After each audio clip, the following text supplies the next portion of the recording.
যার কাছে টাকা নাই সে মনে করে আমার কাছে যদি অনেক টাকা হইতো বা আমি যদি অনেক ধনী হইতাম তাহলে আমার সব স্বপ্ন পূরণ হইতো আর আমি অনেক খুশি থাকতাম। আর যার কাছে অনেক অনেক টাকা আছে, যা অনেক অনেক ধনী, সে মনে করে যে ওই কুঁড়ের ঘরটাতে কত সুখ, টাকা কম থাকলেও পুরা অত হাসি খুশি থাকে, ওদের জীবনযাপনটা অনেক ভাল লাগে। যদি একটা দিন ওদের সাথে থাকতে পারতাম, ওদের কুঁড়ের ঘরে গিয়ে একটু বসবাস করতে পারতাম। আসলে মানুষ যে জায়গাতেই থাকুক না কেন কেউই সুখী না, কেউই যার যার জায়গার থেকে সবাই অখুশি। মনের শান্তি কারোর মনেই নেই, কারণ মনের শান্তি পাওয়াটা এত সোজা না। মনের শান্তি টাকা দিয়েও আসে না, আবার অভাবের লেগেও মনের শান্তি আসে না। মনের শান্তি সম্পূর্ণ আসে সন্তুষ্টির থেকে। যার মনে যতটুকু সন্তুষ্টি ততটুকু তার মনের শান্তি।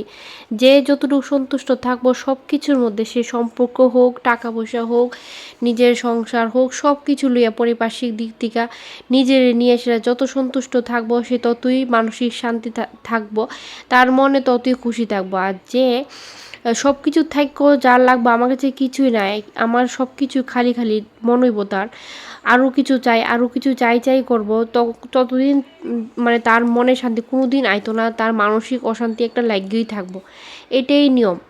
আর আমরা মানুষরা কিন্তু কোনো সময় সন্তুষ্ট নয়, একটা না একটা কিছু আমরা সব সময়ই চাই। আমরা চাহিদা কোনো দিন কমার না, উল্টা দিন দিন বাড়তি থাকে। যতই আমরা জীবনে অনেক কিছু পাইয়ালাই, তারপর পাওয়ার পরও আমরা কিছু থাইক্কা জায়গা চাহিদা করার মতো কিছু না কিছু থাইক্কা যাওয়া, কোনো দিন সেটা কমে না।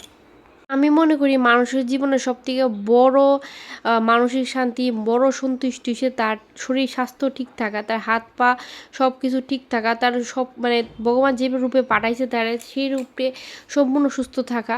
এর থেকে বড় মানে খুশি বা এর থেকে বড় মানসিক শান্তি সন্তুষ্টি হয়তো আর কিছুই না। বাকি যত রকমের খুশি, আনন্দ, দুঃখ, সুখ সব কিছু জন্মের পরেই কিন্তু আয়ে। আর সব কিছু আমরা আস্তে আস্তে নিজেই কামাই মানে হোক। বন্ধুরা, আজকে দেখো সকাল সকাল উঠতে সেরা, সকাল সকাল বলতে আমার কাছে সকাল সকাল 8টা, সে 8টা 8:30টাই, কারণ এর আগে আমি উঠতে পারি না বলতে ভোরবেলা একবার উঠি, উঠতে সেরা টুকটাক কিছু প্রাণায়াম করি, অনেক সময় উঠে একটু জল খাইলাম, বাইরে হাঁটলাম, আবার গিয়া ঘুমাইতে গিয়ে আমি সকালে উঠতে না বেশিক্ষণ স্টে থাকতে পারি না, আমার এত ঘুম পায় চোখে। তো উইটটা সেরে আজকে আমি আগে 3 সবকা সেরে রাখছিলাম, কাপড় কিছু ধুয়ে রাখছিলাম, আজকে আরও কিছু কাপড় বাকি আছে, এগুলি এখন ভিজাই দেবো, পরে হয়তো বর ধুয়ে দিব, না হলে রাত্রিবেলা আমি ধুয়ে দেবো। আর কি কয়েকদিন ধরে রাত্রিবেলা কাপড় ধুয়ে রাখতেছি, সকালবেলা তো কাজের চাপটা একটু কম থাকে, তবুও কিছু আসতো। দেখো রান্নাঘরটা পরিষ্কার করছি, ফ্লোরটা আজকে ভালো হইয়া, পাপুসও কিছু বাইরেছে সেটাও ধুয়ে দিতেছি।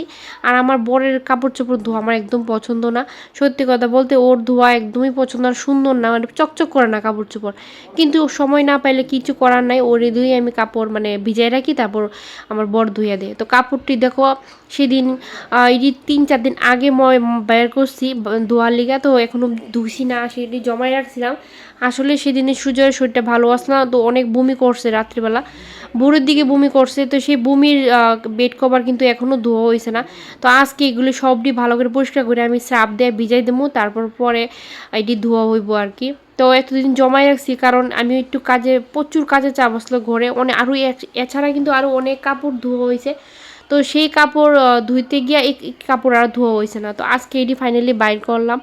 আর দেখো 2টা বেডশিট নোংরা হয়েছে, এটি নোংরা হয়েছিল, তারপরে সে বমি করছে, একটু গ্যাস হয়ে গেছে পেটের মধ্যে, উল্টাপাল্টা খাইয়ে লিছে, তো এই কারণে এটি নোংরা হয়েছে। তো আমি এখন ওই সবগুলি কাপড় একসাথে ভিজাইয়া তারপর স্নান করে এলাম। আর এতটা গরম লাগতেছিল, জলের কাজ করতে গেলে ইচ্ছা করি শুধু কাজ করি, জলের কাজই করি, ঘরের কাজ অন্য কিছু না করি, মানে শুধু জল ধরতে ভালো লাগে, ঠান্ডা ঠান্ডা জল ধরতে ভালো লাগে। গরম দিনে আমার ঠান্ডা জলে মানে ডুবা ডুবা যদি কেউ কাজ করতে আমি মনে সুন্দর করে দেবো, আমার এত ভালো লাগে। ঘুম থেকে উইঠটা দেখলাম আজকে মিস্ত্রি কাকুরা আইছে কাজ করতে, তো দেখা ভালো লাগছে, আবার মনে শান্তি নেই, তার লিগে তোমরা লোক কিছু শেয়ার করি না আমার বারিন্দাটার কথা। তো এটা মোটামুটি কমপ্লিট হওয়ার পথে, কিন্তু আরও অনেক কাজ বাকি আছে, জানি না কতটুকু হইব আর কতটুকু এটা কমপ্লিট হইব আমি জানি না, তবে উঠছে মোটামুটি। আর পরে যদি কমপ্লিট হয়ে সারে একদম, তৈলে তোমরা লোক পরে শেয়ার করুম, কারণ বারিন্দাটা আমার একদমই পছন্দ হয়েছে না।